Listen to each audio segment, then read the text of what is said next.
Несмотря на снижение оптовых цен, в Кыргызстане стоимость ГСМ не падает. Об этом на прошедшем заседании Джорку Кенеша заявил депутат Турубай Зулпукаров. Нардеп отметил, что оптом бензин продается по 19 сомов, а в АЗС по 29-30 сомов. В Газпроме оптовая цена 1 литра бензина 19 сомов 40 тиынов, но на заправках продают по 29-30 сомов. А в некоторых местах еще дороже. На 10 сомов дороже продается. Куда смотрит госантимонополия? Во время заседания депутат заявил о том, что вокруг Бишкека свободно продают контрабандные горюче-смазочные материалы. Учитывая все эти факты, нардеп потребовал от правительства немедленно снизить цены на топливо. На это глава госантимонополии Шухрат Сабиров ответил, что в настоящее время цены снижаются. По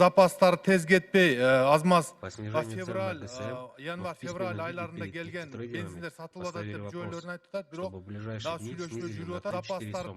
Они обещали, сказал Сабиров. По его словам, если трейдеры не могут быстро продать из-за карантина и пандемии, то февральский и январский запасы бензина, которые были куплены по старой цене, переговоры продолжаются, они обещали снизить цены. Спустя неделю после заседания депутатов можно видеть, что цены на топливо в АЗС республики снизились примерно на 4 сома. Однако на фоне мирового кризиса, когда цены на нефть нулевые, в Кыргызстане это совсем незначительные перемены, отмечают водители транспортных средств.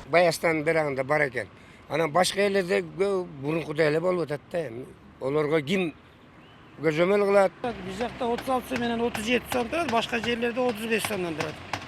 2 som şahar menen ayılın razницасы болду. Geçen deputatlar aytты, 19 сом менен келип атыптыр. 19 сом менен келип атса, анан 10 сом, 15 сом жогору сатып атпайбы. Тем временем в региональном отделе государственной антимонополии Ошской области отметили, что не получали приказ по урегулированию цен на ГСМ на юге страны. Несмотря на это, бесперебойно осуществляют контроль над ценами.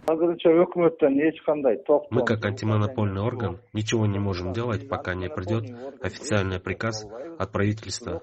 Но мы постоянно контролируем цену на нефть. Сейчас вот средняя цена в районах варьируется от 32 до 40 сомов. В течение января-апреля в среднем по Кыргызстану бензин подешевел на 2,8 сома, тогда как средняя стоимость дизельного топлива снизилась на 4,7 сомов. Добавим, что с начала 2020 года в Кыргызстан с Россией поставили более 350 тысяч тонн горюче-смазочных материалов. Роза Курманбекова, Азиза Нурланова, новости Ошпирим.